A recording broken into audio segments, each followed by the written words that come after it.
가슴이 무너질 때는 가슴의 널판지가 끝까지 목재처럼 쫙 쪼개진다고 그는 생각했다. 제재소에서 일한 지 얼마 안 되었을 때 그는 구스타프 울손이 단단한 목재를 하나 가져다가 쐐기를 박은 뒤 그 쐐기를 살짝 비트는 것을 보았다. 목재는 끝에서 끝까지 결을 따라 쫙 쪼개졌다. 바로 그것이 가슴에 대해 알아야 하는 것의 전부였다. 가슴은 결이 난 곳이다. 한 번의 비틀므로, 한 번의 몸짓으로, 한마디의 말로 당신은 그것을 파괴할 수 있다. 영국 소설가 줄리안 반스의 소설집 레몬 테이블에 실린 단편 마츠 이스라엘손의 이야기 일부를 읽어드렸습니다. 누군가의 한마디의 말, 한 번의 비틈으로 쪼개질 수도 있는 가슴. 그러나 작가는 이 소설집 11편의 단편을 통해 그런 상처난 가슴들을 어루만지고 있습니다. 바로 이런 어루만짐이 문학의 역할 중 하나가 아닌가 합니다. 여기는 문학 라디오 헤이수의 문장의 소리입니다. 거리의 사람들 바람 따라 흐르면 서성이듯 혼자서 기다리고 날 부르는 기억에 흔들리는 땅콩이 사람들 사라졌네. 난 속에 퍼져서 울 것 같아서 한참 눈 감고 잊혀져가는 모든 것 당연한 건가요?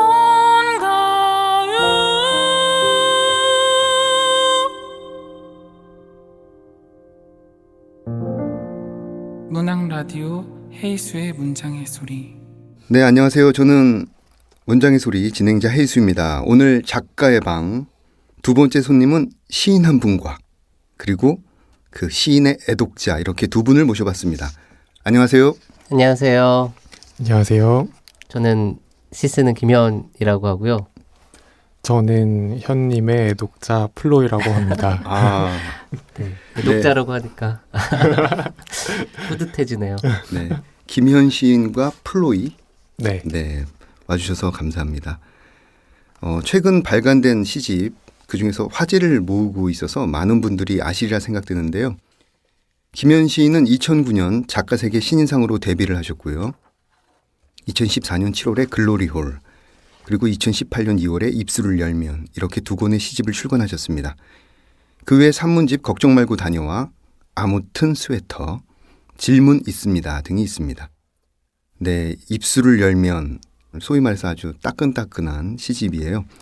요즘에 굉장히 많이 바쁘신 걸로 아는데 요새는 주로 어떤 일들로 바쁘십니까?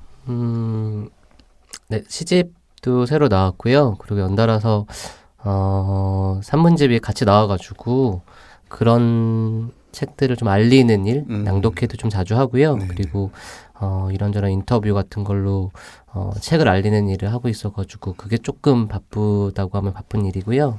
그 이외에는 뭐 먹고 사는 일 하면서 살고 있습니다. 어떻게 낭독회 하면 반응이 좀 괜찮습니까? 네, 아주 뜨겁습니다. 짱. 여기 옆에 플로이님도 낭독회 한번 오셨었거든요. 네네. 분위기가 어땠는지. 최고예요. 역시 김현 시인이 입술을 열면 뭔가 새로운 일들이 또 일어나는군요. 자, 위에서 소개해드린 산문집 3권을 연이어서 출간하고 이번에는 시집까지 내셨어요. 엄청난 필력이 아닐까 싶은데 그 원동력은 어디서 찾을 수 있을까요?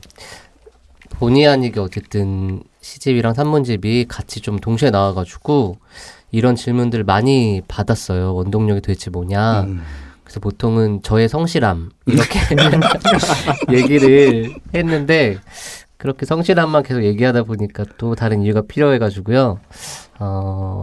생각해낸 이유들이 있는데 하나는 제가 약간 태생적으로 거절을 잘 못하는 성격이에요. 그래서 청탁이 오면 무조건 받아요.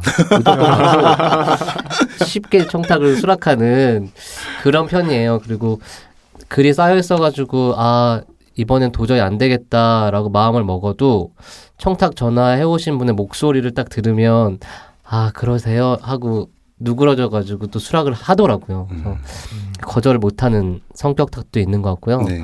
그리고 어제 잠깐 플로이님 만나가지고 이런저런 얘기를 하다가 제 원동력이 쌍화탕이다. 제가 때마다 그러니까 환절기가 되면 쌍화탕을 좀 자주 챙겨 먹었어요. 그래서 쌍화탕 전도사라고 그런 얘기도 듣는데 어쨌든 이번에 문장설이 나가면 원동력은 쌍화탕이라고 얘기해야 되겠다. 네, 그렇게 생각하고 왔습니다. 그 세 가지인 것 같아요. 어쨌든 청탁이 큰 원동력이 되는군요. 그럼요. 네, 청탁이 큰 원동력이 되고요. 작가분들 대부분이 그렇지 않을까. 청탁과 마감이 글을 쓰게 하는 원동력이 아닐까. 네. 네. 좋습니다. 아주 쌍화탕 향이. 요번 새 시집 입술을 열면은 그 전에 출간된 글로리홀과는 사뭇 다른 분위기가 느껴집니다. 그 형식적으로는 이제 각주가 많이 줄고 내용면에서는 다른 장르와의 크로스오버라고 해야 될지, 그다음에 외국인의 등장도 점점 좀 줄어들었다고 해야 될까요? 한마디로 시가 쉬워지고 훨씬 서정적으로 바뀐 듯한 느낌이 들었습니다. 왜 그 몇 년 만에 오래된 친구를 만났는데 그 친구의 말수가 확 줄어서 나타난 느낌이라고 해야 될까요? 아마도 시인이 변했기 때문이 아닐까 하는 생각이 드는데 글로리홀 출간 이후에 첫 시집 출간 이후에 이번 시집까지 어떤 변화가 있었습니까? 말수가 확 줄었다기보다는요. 말하고 싶은 그러니까 이렇게 말의 내용이나 이런 것들이 좀 바뀌었다. 재밌어하는 주제가 바뀌었다. 그런 편이 조금 더 변화라면 변화일 것 같아요. 말수는 여전히 많은 것 같고요. 사실 길게 쓰니까 말수는 여전한 것 같은데 사실 첫 번째 글로리올에 들어가 있는 시들을 쓸 때는 저희가 어떻게 시인이 됐고 어떻게 예술가를 꿈꾸게 됐는지 어떤 작품을 보고 읽고 들으면서 그런 걸 꿈꿨는지 그런 세계들이 좀 영향받은 세계들이 시 안으로 많이 녹아 들어갔던 것 같아요. 그리고 그러다 보니까 자연히 제가 일테면 김현 월드를 이렇게 만들듯이 막 채워 넣은 것 같은데 두 번째 시집은 그것보다는 조금 더 열렸다라고 하면 열린 거고 혹은 약간 좀 공중에서 땅바닥으로 땅으로 조금 내려왔다라고 생각이 들 수도 있을 것 같은데요.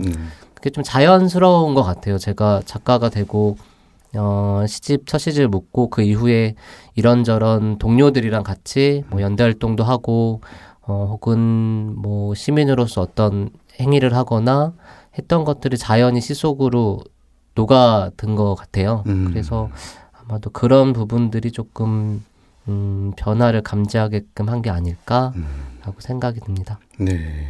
전에 비해서 조금 더 방향의 전환이 있었고 채널의 변화가 있었고 그다음에 조금 더 지상으로 내려오고 조금 더 열리고 아주 그래서 입술을 열면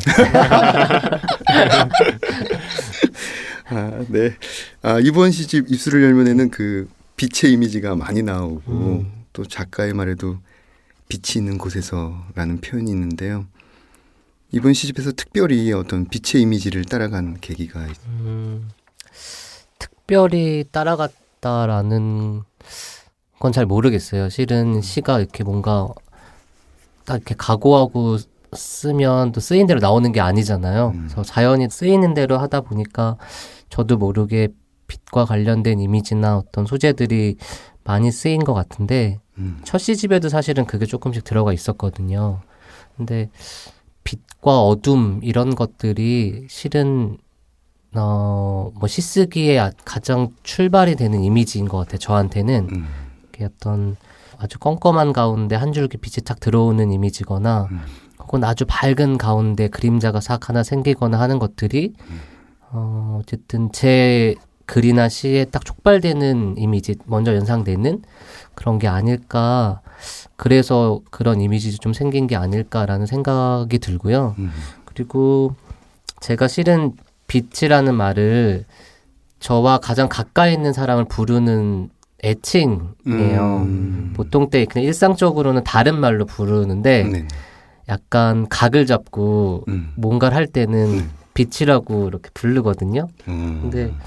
그게 그때 그 빛이기도 해요. 저와 가장 가까이 있는 제가 애정을 담고 뭐 애정을 주고 있는 어떤 상대 그런 대상의 이미지이기도 한데 사실은 그것으로 촉발되는 되게 여러 가지 감정들이 있잖아요. 그렇죠. 가까이 있는 사람 혹은 나와 관계 맺고 있는 어떤 사람들 혹은 내가 일테면 입술을 열고 대화하고 싶은 사람들 뭐 그런 것들을 좀 떠올리다 보면 자연스럽게 빛나고 있는 것 혹은 뭐 기쁜 것 뭐 이런 것들이 조금 떠올라요. 그래서 자연스럽게 그런 빛의 이미지들이 좀 쓰이지 않았나라는 생각도 들고요. 제가 또 약간 기쁨형 인간 빛나는 긍정적인 인간이어가지고요. 그래서 그런 것들도 영향이 좀 있지 않았을까 그렇게 생각합니다. 저 기쁨형 인간 맞죠, 플로이님? 네, 저도 그렇게 생각합니다. 아니 그 사랑하는 대상을 부르는 어떤 애칭으로서 이제 빛을 사용한다. 굉장히 특이하네요. 네, 근데 특이하기도 하면서 어쩌면 되게 보편적인 것 같기도 해요. 어떤 대상을 이렇게 빛난다, 빛나는 그렇죠, 애정이 그렇죠. 이렇게 하기도 하잖아요. 그렇죠. 그래서 그래서 오히려 시 속이나 글 속에 포함시키기 좋은 것 같다는 생각이 들어요. 이게 아주 특별한 애칭, 뭐 깡통 혹은 뭐 이런 핸드폰 이런 애칭이었다면 시 속으로 그렇게 확 끌어당겨서 쓸 수도 있겠지만 안 쓰려고 했을 것 같긴 생각이 드는데 빛이라고 하는 건 아주 보편적이거나 폭넓은 의미를 담고 있는 거여가지고 그걸 자연히 가져다가 마치 애인에게 뭐 바치는 시를 쓰듯이 혹은 정말로 하늘에 떠 있는 빛, 햇빛에게 바치는 거인 것도 같고 네. 그러니까 여러 가지의 의미의 결들을 만들어낼 수 있는 단어더라고요. 네. 그래서 그래서 좀 쓰고 있는 거 아닐까. 자주 네. 쓰기도 하고 네. 그런 생각이 듭니다. 좋습니다. 자, 여기 아주 특별한 분 한 분 앉아 계시는데요. 김현 시인의 애독자님. 수많은 경쟁률을 뚫고 이 스튜디오에 오셨습니다. 상상할 수 없는 경쟁률을 뚫고 오셨다고 얘기 들었는데 네. 플로이님께서는 김현 시인의 어떤 시들이 또 어떤 점들이 이렇게 가슴에 와 닿는지 좀 모든 애독자들의 대표로서 말씀해 주시기 바랍니다. 정말 영광된 자리이네요. 네. 네, 저가 현님의 애독자인 건 현님을 개인적으로 많이 좋아하기 때문이기도 하고 네.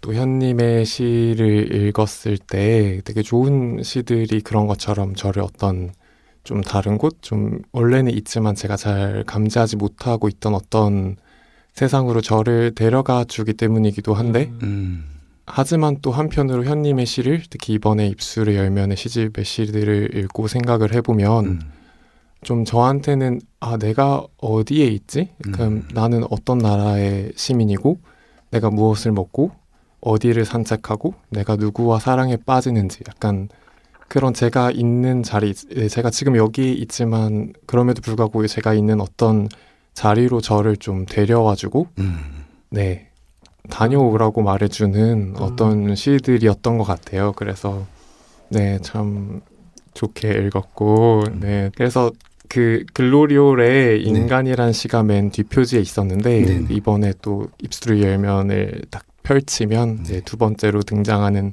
시가 인간이어서 저 굉장히 또 반가웠다고 말씀드리고 싶습니다. 네. 현님.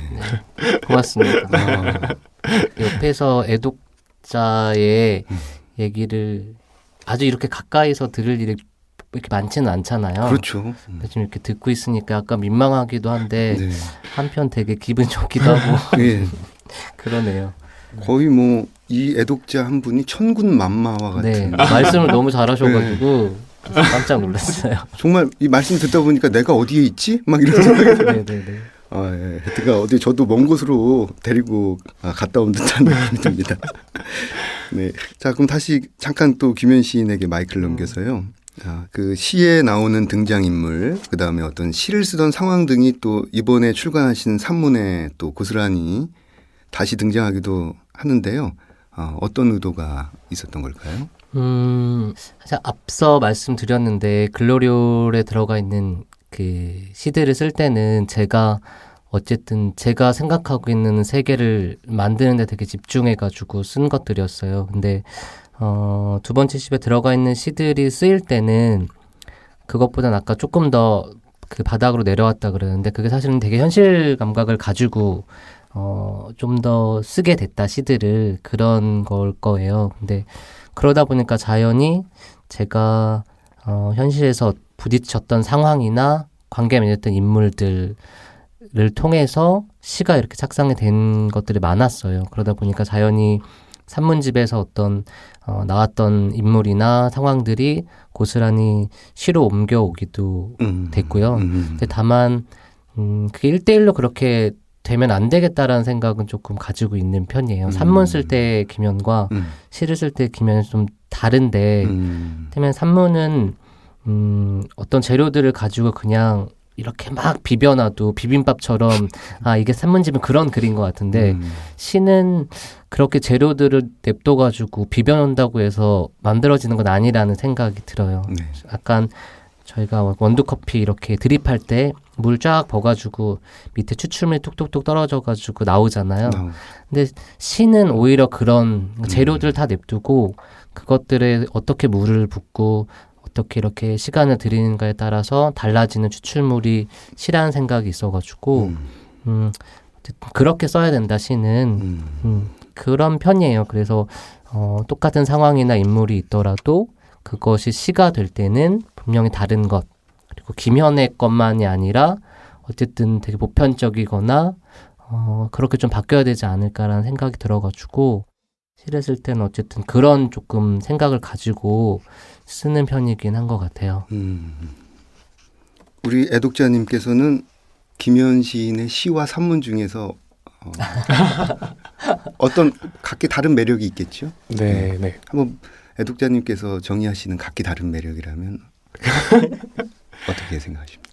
아마 시는 김현님의 몸 속을 흐르는 피랑 가까울 것 같고 산문은 김현님의 눈동자, 피부 바깥으로 보이는 네와 가깝지 않을까 싶습니다. 이번에 네 뭔가 하여튼 김현님의 시는 정말 현님의 어떤 피 같다는 생각을 좀 하긴 했던 것 같아요. 네. 시는 이제 혈관 속을 타고 가는 그 무엇과 같고 산문은 이제 바깥으로 드러난 네. 빛과 같은 그런 느낌으로 들었습니다. 자, 이번 시집 제목이 입술을 열면인데 원래 처음에는 다른 제목을 염두에 두셨다고. 네, 원래는 그 조선 마음이라고 하는 걸 제목으로 좀 오랫동안 염두에 두고 있었어요. 그래서 시집을 묶을 때도 그걸로 해야 되겠다라고 생각을 했는데 막상 이렇게 온 걸 다 묶어가지고 다시 이렇게 보니까 이 조선 마음이라고 하는 말이 다 이 시집을 담지 못하겠다. 부족한 부분이 있다는 생각이 들더라고요.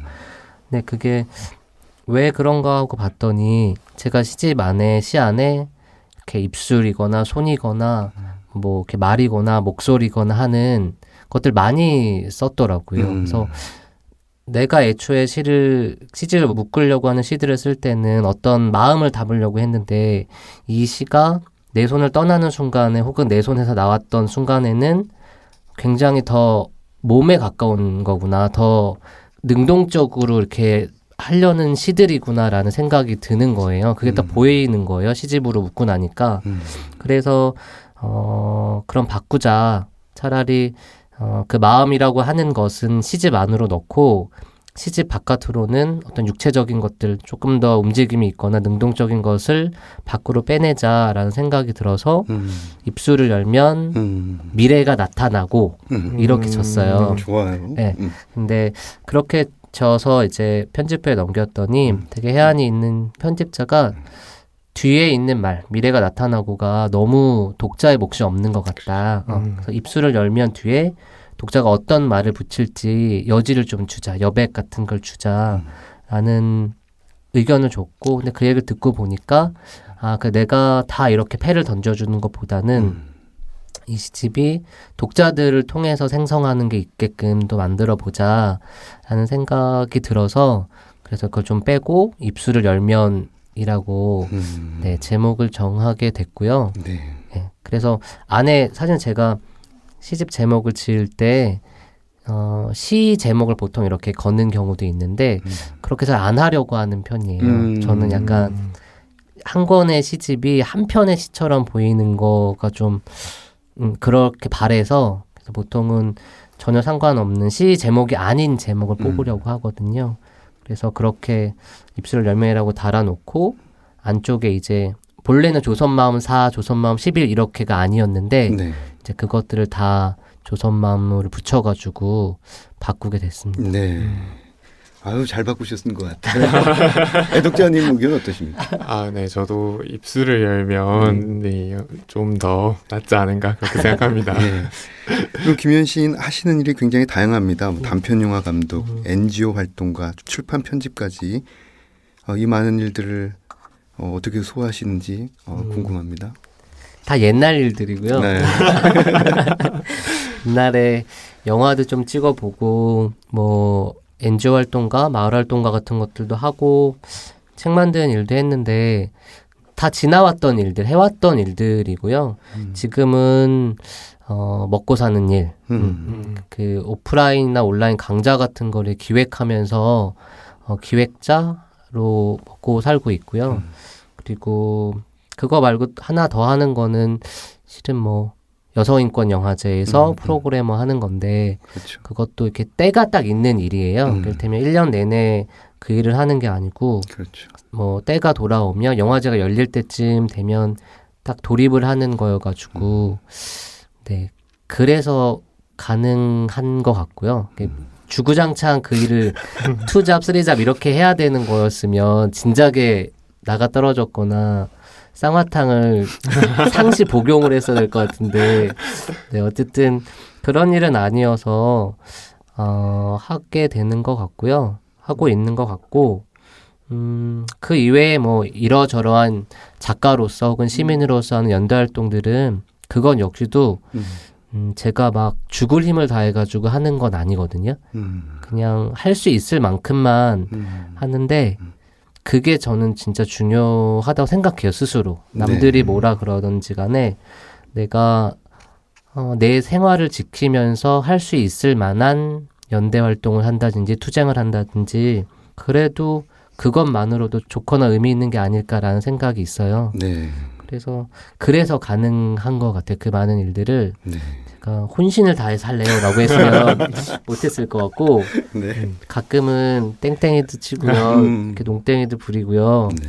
이러면서 할래요. 계속 할게요. 그렇게라도 이런 마음가짐이 있어서 가능한 게 아닐까 생각이 들어요. 말씀을 듣다 보니까 김현 시인이 이제 천성적으로 굉장히 부지런하고 기본적인 열정이 네. 가득한 분이라는 것을 자연스럽게 이해하게 됩니다. 그럼 이쯤에서 우리 김현 시인님의 목소리로 시 한 편을 듣고 가겠습니다. 네, 시를 한 편 읽겠습니다. 제 시가 각주들이 달려 있어요. 그래서 보통 이렇게 낭독을 할 때 제가 2인용 낭독이라 그래가지고 다른 한 분이 각주를 읽어주고 그 제가 본문처럼 보이는 시 부분을 읽거든요. 그래서 오늘은 옆에 독자인 플로이님이 계시니까요. 플로이님이 디졸브 밑에 부분 읽어주시면 제가 본문을 읽겠습니다. 묘지를 산책할 때였다. 벤치에 앉아 얼굴을 떨어뜨린 여자가 얼굴을 줍지 못한 채 울고 있었다. 얼굴이 없으므로 숨죽여 흐느꼈다. 그 앞에 살아있는 누나가 앉아 있었다. 누나는 떨어진 얼굴에게 물었다. 우리 어디서 본 적 있죠? 누나는 아직 아무것도 보지 못했다. 누나에게는 애정이 있다. 애정 만세. 어제 이강생의 얼굴을 발굴했다. 이강생은 얼굴을 가지고 있었는데 이강생은 그 얼굴을 가지고 아시아인의 얼굴을 하고 있었다. 아, 저게 바로 세계인의 얼굴이구나. 동성애자의 얼굴을 한 이강생의 얼굴을 보며 수많은 얼굴을 생각했다. 혜진 누나, 애정 만세 보내요. 쓰고 나는 혜진 누나의 얼굴을 떠올린다. 혜진 누나는 얼굴을 가지고 있는데 혜진 누나는 혜진 누나의 얼굴을 가지고 혜진 누나의 얼굴을 기억나게 하지 않는다. 혜진 누나는 고개를 든 채로 혜진 누나의 얼굴을 숙인다. 혜진 누나의 얼굴을 눈앞에 두고 아, 저게 바로 누나의 얼굴이구나. 세계적인 얼굴이 혜진 누나를 가지고 있다. 나는 빛과 함께 침대 위에서 세계 속 미스터리를 본다. 빛의 얼굴은 잘생겼다. 눈과 코가 무엇보다 입이 있으므로 뽀뽀를 한다. 뽀뽀할 때마다 빛의 얼굴은 변한다. 사랑하는 사람들의 얼굴은 슬픔 쪽으로 닭살이 돋는다. 빛의 얼굴이 보고 싶을 때마다 빛의 목소리를 듣는다. 혜진 누나에게 애정만세를 보냈어. 이강생의 얼굴에 관해서는 말하지 않는다. 혜진 누나의 얼굴에 관해서도 말하지 않는다. 빛의 얼굴에 관해서도 말하지 않는다. 다만 내 얼굴에 대해서는 말할 수 있다. 얼굴이 무수히 변한다는 걸 알면서도 사람들은 우리 어디서 만난 적 있죠? 미스터리하다. 이강생의 얼굴은 묘지를 돌아다닌다. 혜진 누나는 우는 얼굴에 귀를 기울였다. 내 얼굴은 눈부시지 않다. 빛은 사실주의다. 빛의 목소리를 듣고 빛은 사실이다. 쓴다. 우리의 얼굴은 망가져 갈 거야. 그렇지만 너의 얼굴이 먼저 보고 싶구나. 네, 김현 시인의 애정만세를 들어보았습니다. 이 시를 낭독하신 이유가 고민을 조금 했는데요. 어떤 시를 읽을까? 다 좋아서. 네. 독자의 몫으로 고민했는데 실은 이 문장의 소리가 이제 새롭게 이렇게 뭐 개편을 해가지고 방송이 되는 것 같은데 연출하는 분이 조혜진 소설가라고 알고 있어요. 네. 네, 제가 조혜진 소설가와 친분이 있기도 하고요. 특별히 애정만세는 혜진 누나와 있었던 일들 혹은 그 상황들을 가지고 착상이 돼가지고 쓰인 시예요. 그래서 문장의 소리 이렇게 새롭게 단장한 것을 축하도 할 겸 해가지고 네, 가져와서 읽었습니다. 아, 감사합니다. 자, 그럼 이번에는 애독자님께서 낭독해 주실 시 한 편. 애독자님께서 고르신 시인가요? 네. 네. 이것은 그림이다. 누구나 아는 그림은 아니지만 누구는 알 수 있는 그림이고 누구도 몰라도 되는 그림이다. 그림을 그린 자는 죽었고 그림 속에 죽은 사람이 없다. 다만 그림 속에는 죽은 새들이 있고 죽은 새들이 차례대로 통과해 갔다. 생명으로 흰 것을. 그러나 빛은 아니고 투명한 것은 아니며 질감은 있는 그것의 전후에서 새들은 변함없이 두 다리로 걷는다. 이것은 시다. 죽음과 시간. 똥과에 갔다. 그리하여 새는 새가 되고 빛은 빛으로 응답하고 당신은 어쩜 당신 그대로였다. 나는 통과에 갔다. 나는 왜 내가 되지 않고 내 얼굴이 되어버린 것일까? 나는 통과에 갔다. 새가 나에게 왔으나 빛을 입에 문 당신이 빛나 보였으나 나는 길이를 재고 통과해 갔다. 그 흰 장막을 아무것도 통과해 가지 못하도록 찢어 먹었다.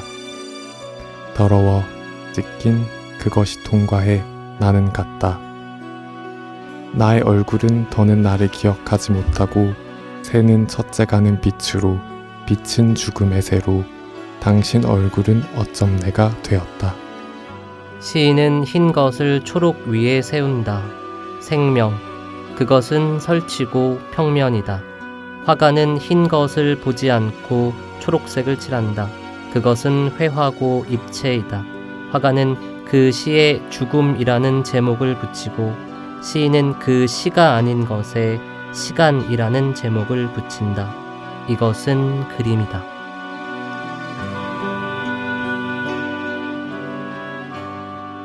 네, 김현 시인의 죽음과 시간 들어봤습니다. 이 시를 고르신 이유가 무엇인지요?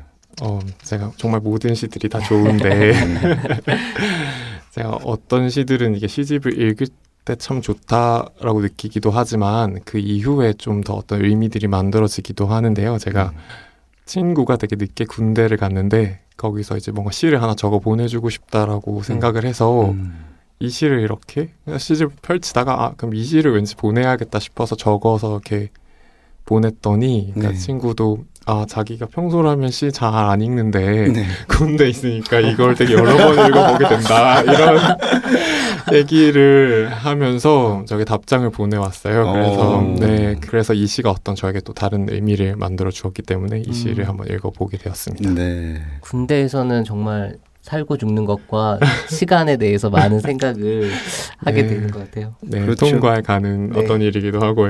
네.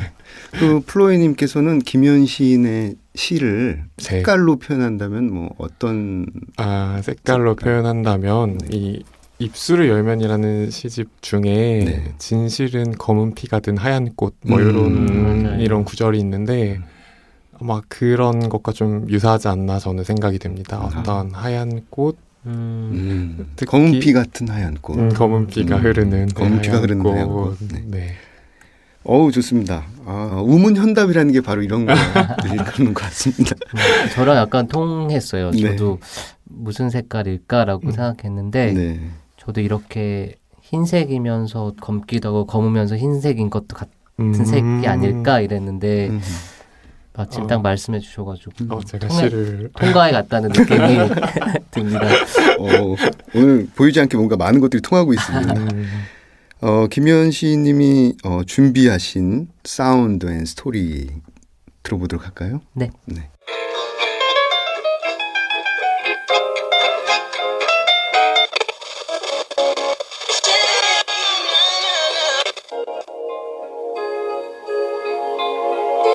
그 정도만 된 상황이라고. 내게 다가오는 것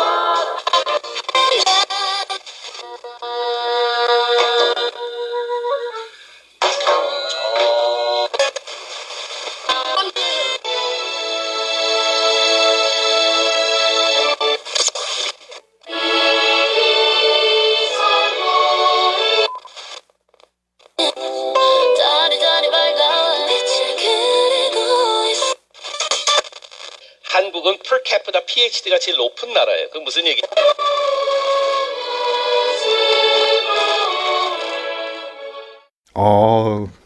굉장히 독특합니다. 네. 굉장히 많은 것들이 어떤 사운드의 콜라주 같은 느낌이 있고 그다음에 어떤 불연속성적인 면에서 어떤 또 우리가 나름대로의 속성을 찾아내는 어떤 그런 적극적인 감상을 유도하게 된 사운드인데 어떻게 설명을 좀 부탁드릴까요?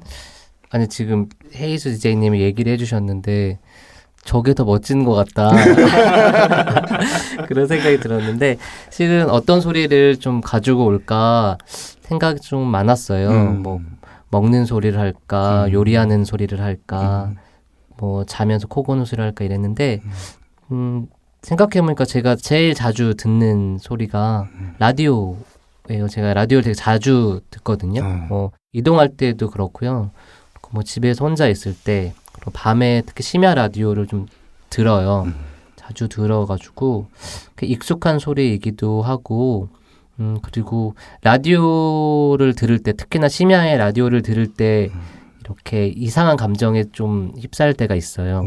그런 느낌이 좀 좋아서 가지고 왔고요. 그리고 제 장래 희망의 라디오 DJ예요.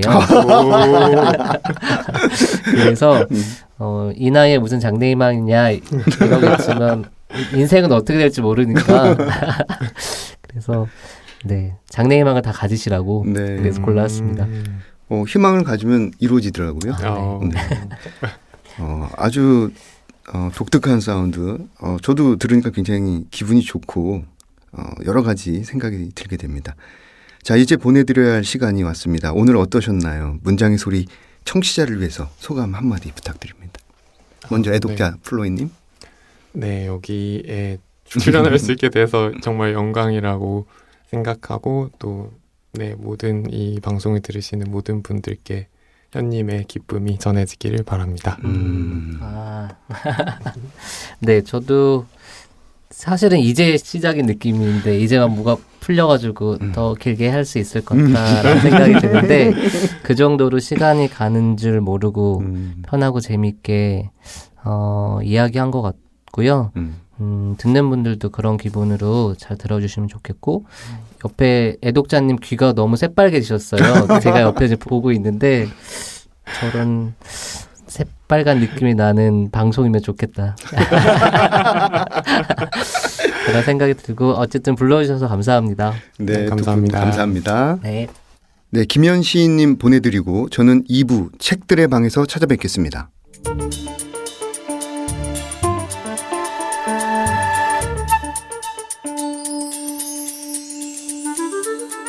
문장의 소리 2부 코너에서는 책과 관련된 일을 하시는 다양한 직업군의 사람들을 초청해서 많은 이야기를 나눠볼 텐데요. 지난주에 이어서 문학동네 김내리 에디터, 민음사 김하진 에디터 두 분 모셨습니다. 어서 오세요. 안녕하세요. 네, 한 주 동안 잘 지내셨습니까? 네, 잘 지냈습니다. 네, 저도 드라마를 보면서 네. 잘 지냈습니다. 네. 네, 오늘은 두 편집자가 가장 사랑하는 책에 대해서 이야기를 해볼 텐데요. 두 분 낭독해 주실 책 가져오셨죠? 네. 네. 그럼 먼저 김화진 편집자님 어떤 책을 가져오셨나요? 제가 가져온 책은 정세랑 작가님의 장편소설 피프티피플입니다. 네. 그럼 김화진 편집자님의 목소리로 정세랑 작가의 작품 한번 들어볼까요? 저거 하고 싶어요. 마치 새처럼 숫자가 늘어났다 줄었다 하며 그곳에 하늘을 날아온 패러글라이더를 가리키며 수지가 말했다. 바람 속에 춤추고 있는 작은 원색의 조각들이 아름답게 느껴졌다. 예전에 친구가 있었어요. 친구였나요? 그 이상이었나요? 하지만 오랜 시간이 지난 다음 생각해봐도 역시 친구에 가까웠다. 어떤 사람이었어요? 좋은 사람, 늘 제정신인 사람. 그건 너무 단순한 설명인데요. 그런데 잘 없어요. 사회생활을 오래 하다 보면 사람에 대한 기준을 각자 세우게 되잖아요. 제 기준은 단순해요. 좋은 사람이냐 나쁜 사람이냐, 정신줄을 잘 붙잡느냐 확 놓아버리느냐. 상대방을 고려 않고 감정을 폭주시키는 걸 너무 아무렇지 않게 생각하는 사람이 의외로 많아요. 선하면서 스스로를 다잡는 사람, 드물고 귀해요. 특히 욕망과 몸의 문제에 있어서 라고 수지는 속으로 덧붙였다. 정우의 아름다운 몸은 사라진 지 오래고 수지는 그런 갑작스러운 소멸을 늘 염두에 두고 살았지만 어찌되었든 중년까지 무사했다. 대부분의 사람들이 무사했다. 정우 이후로도 친구를 또 여럿 잃었지만 앞으로 잃을 수에 비하면 아주 적은 수였다. 그 무사함을 기념하며 꼭 한번 타보고 싶었다. 편집자님께서 또 편집하실 때 직접 네. 되게 관심 있게 보셨던 부분일 것 같아요. 제가 편집하면서요? 네. 이것은 제가 편집한 책이 아닙니다. 본인이 편집한 책이 아니군요. 그렇다면 이제 그 부분을 읽어주셨는데 어떤 이유에서 그 부분을 가지고 나오시게 됐는지 한번 얘기를 들어보겠습니다. 이 책을 되게 좋아해요. 정세랑 작가님의 모든 책을 굉장히 좋아하고 작가님의 뭐 가치관, 그래서 가치관이 드러나는 인물, 이야기를 짓는 방식 전부 다 너무 좋아하고 특히 피프티피플은 정세랑 작가님이 옆에서 말해주는 것 같이 이렇게 다정하고 좋은 책인데 그래서 접은 부분이 너무 많았는데 이 부분은 저한테 말하는 주문 같은 부분인 것 같아요. 정신을 똑바로 차리고 살아야 된다. 남에게 피해를 주지 말자 하고 근데 깜빡하면 잊어버리잖아요. 그래서 네. 잊어버리지 말자고 이번 기회에 다시 한번 읽어보았습니다. 네. 중요한 것들, 자꾸 깜빡깜빡 놓치는 것들 잊지 말고 다시 보자 하는 그런 의지가 담긴 부분이었습니다. 이번에는 김내리 편집자의 목소리로 낭독을 들어볼 텐데 어떤 책을 가져오셨습니까? 전 윤성희 작가님의 베개를 배달하는 소설집을 챙겨왔는데요. 그중에 수록된 이틀이라는 단편에서 한 구절을 읽으려고 해요. 근데 저도 제가 담당하지 않은 책을 고르자는 기준을 가지고 네. 갖고 와 보았습니다. 네, 오히려 그게 더 좋은 것 같네요. 그죠? 자, 그럼 김내리 편집자의 목소리로 낭독 들어보겠습니다. 안경은 왜 깨졌어? 누구랑 싸웠어? 나는 믿기지 않겠지만 벌레가 날아왔다고 설명했다. 할머니는 그 벌레도 참 아팠겠다고 말했다. 내일은 출근해. 땡땡이는 딱 하루면 좋아. 나는 실은 이틀째 땡땡이를 치는 거라고 내일도 또 땡땡이를 치고 싶을까봐 무섭다고 말했다. 양말 만드는 게 뭐 무서워. 가서 만들면 되지. 할머니가 내 잔에 소주를 채웠다. 어르신 말이 맞네요. 할머니가 웃긴 걸 보여주겠다며 신발을 벗었다. 엄지발가락이 구멍난 양말 사이로 나와 있었다. 할머니가 엄지발가락을 움직였다. 내가 돈이 없어서 구멍난 양말을 신는 게 아니야. 난 어떤 양말이든지 한 달 안에 꼭 엄지발가락이 구멍나. 아무리 비싼 양말도. 할머니와 나는 지는 해를 보면서 마지막으로 건배했다. 노을을 보면서 근사한 생각을 하고 싶었는데 해가 지는구나 라는 평범한 말만 머릿속에 맴돌았다. 할머니의 발가락, 양말 바깥으로 나온 발가락, 작중하자가 지는 해를 보면서 또 할머니와 건배를 하는 장면, 굉장히 독특한 이미지고 머릿속에 또 선명하게 그려지는 묘사였어요. 그 부분을 특별히 들고 나오신 이유가 있을까요? 네. 이 소설은 어떤 되게 성실하게 회사를 다니던 남자가 어느 날 일어났을 때 문득 회사를 갈 수 없겠다는 마음이 들어서 이틀 정도 땡땡이를 치게 되는 이야기예요.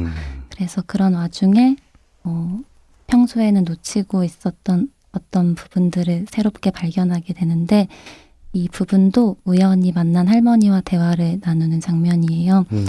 근데 이제 딱히 할머니와의 대화에서 아주 거창한 의미를 발견하게 되지는 않지만 제가 이 책을 덮었을 때 아마 이 화자는 다시 회사에 출근하게 될 거라는 마음이 생기게 됐거든요. 그래서 제가 좀 퇴사를 하고 싶을 때마다 그럴 때마다 왠지 생각나면서 읽게 되는 작품이어서 가지고 와봤습니다. 네.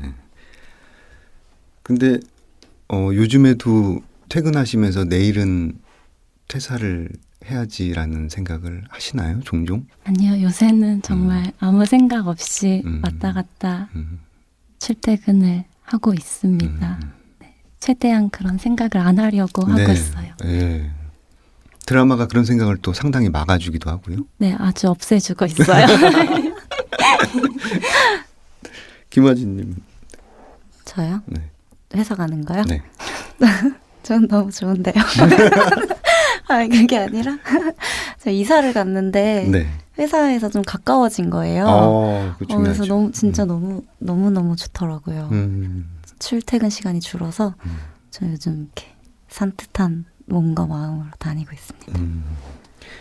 그 선택하신 책 외에도 최근에 편집하시면서 이 책은 정말 잘 되면 좋겠다라고 느끼신 책이 있습니까? 김내리님. 네. 이게 한 책만 그러니까.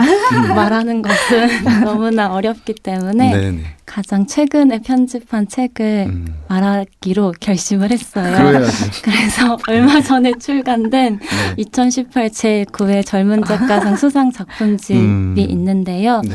이게 상금을 초과하는 인세가 발생했을 경우에 그렇죠. 작가분들에게 조금 더 인세를 지급하게 되는데 네. 예년보다 더 잘 되어서 작가분들에게 많은 수익이 돌아갔으면 좋겠습니다. 저는 가장 최근에 편집한 책은 아니고 이번에 그 김수영 전집 1, 2권이 나왔는데요. 네네. 저희 회사에. 그래서 네. 생각이 났어요. 작년에 김수영 문학상 수상시집을 제가 만들었거든요. 네. 그 수상자가 수상 시인이 바로 안태훈 시인이신데 네. 시집 제목은 감은 눈이 내 얼굴을입니다. 네. 태훈 시인님이 잘 되셨으면 좋겠어요. 자꾸 전화하면 네. 자꾸 늘 주말이라고 하셔가지고 자꾸 논다고 하셔서 주말이라고 한다는 네, 것은 항상 주말이라고 하셔서 바쁘게 지내셨으면 좋겠습니다. 아. 잘 되셔서. 늘 즐겁다란 뜻은 아닐까요? 즐거우시겠죠. 하지만 더 잘 되셨으면 좋겠어요. 네. 그 어떤 편집자로서의 욕심이라고 해야 될까요? 그 본인이 이미 편집한 책 외에 만들고 싶은 책이 있는지, 만약에 어느 작가든 해외든 국내든 섭외할 능력이 주어진다면 누구를 가장 만나서 그분의 계약서를 쓰고 싶으신지. 예. 김내리님부터 한번 상상의 나래를 마음껏 한번 펼치시죠. 국내 작가 가운데서 콕 집어 얘기하기가 너무 어려운데 네, 국내나 국외나. 네. 네, 다. 네, 해외 작가의 경우에는 제가 국내 문학팀이어서요. 그래서 생각을 해봤을 때 저희가 보통 저희 팀이 개간지랑 소설 단행본을 만드는 팀이거든요. 그래서 요 분야 외에 소설가들의 에세이를 만들어 보고 싶다. 이렇게 좀 범위를 넓혀 답을 해도 괜찮을까요? 소설가들의 에세이요. 네. 이상술 편집장님께 말씀 드려보시면. 네. 아마 이 방송을 들어주시겠죠? 네. 좋습니다. 김화진님. 저는 국외도 괜찮다고 하셨지만 제2 외국어를 할 줄 몰라요. 네. 그래서 저는 안다고 가정했을 때. 그런데 진짜 제가 계약을 하고 싶고 그런 것은 한 번 작업한 작가의 다음 책인데요. 그러니까 제가 아직 그걸 못 해봤어요. 쭉 계속 다른 작가님들과 뭐 첫 소설집, 첫 시집 다 해보았는데 그것의 다음을 한번 해보고 싶어요. 그분들이 만약에 두 번째 시집, 두 번째 소설집, 장편 소설 이런 걸 내신다면 그때도 다시 한번 해보는 게 지금은 제일 해보고 싶습니다. 네. 그분의 작품 경향의 변화라든지 세계관의 변화라는 것을 직접. 네, 그것도 볼 수 있게 되고, 네, 좀 더 친해질 수 있지 않을까요? 네. 좋습니다. 지금까지 2회에 걸쳐서 문장의 소리, 책들의 방 코너에 참여해 주셨는데, 어떠셨습니까? 김내리 편집자님부터. 네.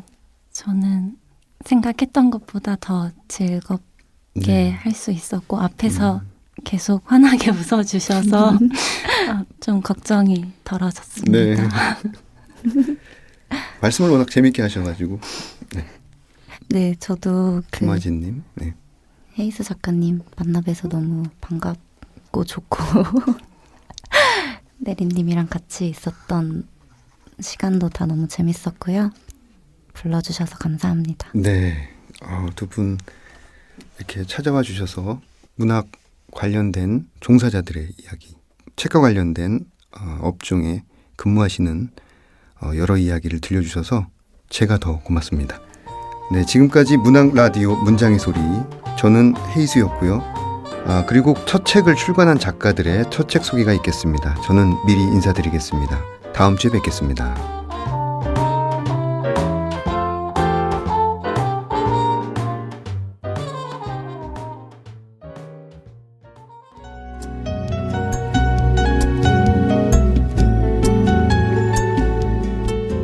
반갑습니다. 저는 문장의 소리 정현우 시인입니다. 네, 안녕하세요.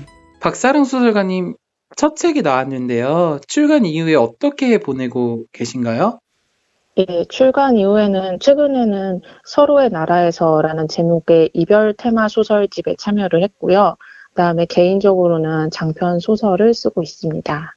장편 소설이면 어떤 주제로 쓰고 있는지 궁금합니다. 예, 주제는 비밀이고요. 약간 작가가 아니라 습작생으로 돌아간 것처럼 좀 즐겁게 이런저런 이야기를 시도해보고 있습니다. 조금이라도 힌트를 주실 수 없을까요? 제가 단편 쓸 때 너무 재미없는 얘기들을 많이 써서 좀 재밌고 잘 읽히는 이야기를 쓰고 있어요. 소설의 제목이 스크류바인데요. 굉장히 유명한 아이스크림이잖아요. 예. 제목이 어떻게 지어진지 궁금해요. 예, 제목은 스크류바라는 아이스크림 모양에서 착안을 했는데요. 그 스크류바의 주인공이 겉으로 보기에는 굉장히 곧게 서 있는 것처럼 보이지만 그 사람 인생이 굉장히 꼬여 있거든요. 그래서 그것을 표현하기에 적합한 아이스크림이라고 생각해서 가져다 쓰게 되었습니다. 그럼 이 아이스크림을 즐겨 드시나요? 예, 제가 이걸 쓴 후에 그 질문을 굉장히 많이 받았는데요. 사실은 저는 이가 시려서 그 아이스크림을 잘 먹지 않습니다. 벌써 이가 시리시면 안 되시는데. 소설에서 등장하는 사람들은 어떤 질병이 있거나 나약한 사람들이 많이 나오는 것 같아요. 그래서 제가 생각할 때 요즘 현대사회를 비추고 있는 것이 아닌가 그런 생각이 들었습니다. 예, 저도 소설을 쓸 때 주변을 돌아보면서 쓰려고 하고요. 그다음에 실제로는 약한데 되게 곧게 서 있으려고 노력하는 사람들 있잖아요. 괜찮은 척하는 사람들. 그런 사람들한테 눈길이 더 가서 그런 사람들의 이야기를 쓰고 싶다고 생각합니다. 박사랑 소설가님의 본인의 성격은 어떤 것 같아요? 예, 저도 약한데 괜찮은 척하는 사람 중 하나라고 생각합니다. 수록된 작품 중에 가장 쓰기 어려웠던 작품이 있을까요? 네, 사자의 침대라는 작품인데요. 그 작품이 세월호 추모 소설집에 실려 있어요. 그래서 처음에 그 세월호에 대해서 소설을 써보지 않겠냐라고 제안을 받았을 때 제가 그들의 아픔을 이야기할 자격이 있는가에 대해서 굉장히 고민을 많이 했었거든요. 근데 그래도 무언가 이야기해보자. 제가 지금 이 상태에서 할 수 있는 얘기를 하자라고 생각하면서 쓴 소설입니다. 모든 결정적인 일은 그럼에도 불구하고 일어납니다. 어제 당신의 하루는 어땠습니까? 라는 질문이 강렬하게 저는 다가왔거든요. 어떻게 이 문장을 쓰게 됐는지 궁금합니다. 네, 그 결정적인 순간이라는 게 사실 그 상황에서는 모르고 지나고 나면 아, 그게 결정적인 일이었구나라고 생각하는 경우가 많잖아요. 평범한 일상 속에서 그럼에도 불구하고 어떤 결정적인 순간들이 쌓여서 현재가 되지 않을까 그런 생각으로 쓴 문장입니다. 제가 듣기로는 박사랑 소설가님이 굉장히 어렸을 때부터 소설을 썼다고 들었거든요. 예, 제가 소설을 써야겠다고 마음먹은 건 9살 때인데요. 사실 그때 처음으로 글짓기 학원에 다니기 시작했는데 제가 태어나서 처음으로 정말 칭찬을 받은 거예요. 그래서 우쭐하는 마음에 아, 앞으로 나는 글 쓰는 사람이 되어야겠구나라고 생각했던 적이 있습니다. 어렸을 때 썼던 게 소설이었나요, 장르가? 소설은 아니었고요. 되게 여러 가지 글짓기를 가르쳐주는 학원이었어요.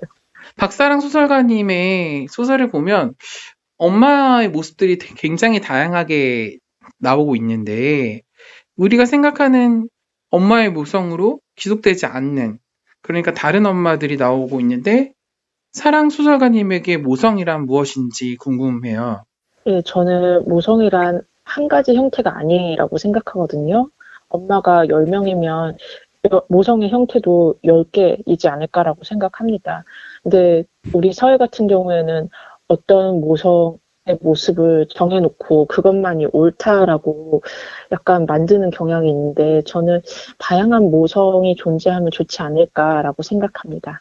다양한 모성이란 어떤 건지 구체적으로 알 수 있을까요? 네, 엄마가 아이를 사랑하는 방법은 다 다르다고 생각해요. 뭐, 일하는 엄마는 바쁨에도 불구하고 30분 아이를 안아주는 걸로 사랑할 수도 있고, 또 매일 아이와 같이 있는 엄마는 매일 아이와 같이 있는 방식으로 아이를 사랑하는 거죠. 저는 그것이 어느 것이 좋다, 나쁘다라고 얘기하지 않고 다양했으면 좋겠다고 생각해요. 마지막으로 박사랑 소설가님의 목소리로 소설집 스크류바에서 권태이상 한 대목 들어보겠습니다. 넌 장래희망이 뭐야? 장래희망이란 단어 자체가 너무 어색해 생각이 멈춰버렸다. 아무 말 없는 내게 매행은 재촉하듯이 다시 물었다. 꿈이 뭐냐고. PT 할부금 갚게 회사 안 잘리는 거? 많이 소박해졌네. 내 꿈이야 원래부터 소박했지. 대학 가는 거, 회사 가는 거, 그 회사에서 안 잘리는 거. 그럼 넌 꿈을 이룬 거네. 그렇네. 거기서 대화가 끊겼다. 나는 말없이 어두운 랜턴 불빛을 쳐다보다 웃었다. 왜 웃느냐는 매행의 말에 그냥 꿈 같은 걸 누가 물어보는 게 오랜만인 것 같아서 하고 대답했다. 누군가의 꿈에 대해 묻거나 들어본 게 언제였는지 기억나지 않았다. 꿈이라는 단어 자체가 생소하게 여겨졌다. 꿈이라는 해시태그를 검색해보면 무엇이 나올지. 그대 위로 쏟아지는 빛, 고3 학생의 어질러진 책상, 베이지색 크레마가 두툼하게 떠있는 커피, 할 수 있다는 문구가 쓰인 파란 노트. 이제는 상상력마저 얕아져서 더 이상 떠오르는 것이 없었다. 꿈이라는 해시태그를 걸고 무언가를 쓰고 생각하고 그리던 시절이 내게는 없었던 건지.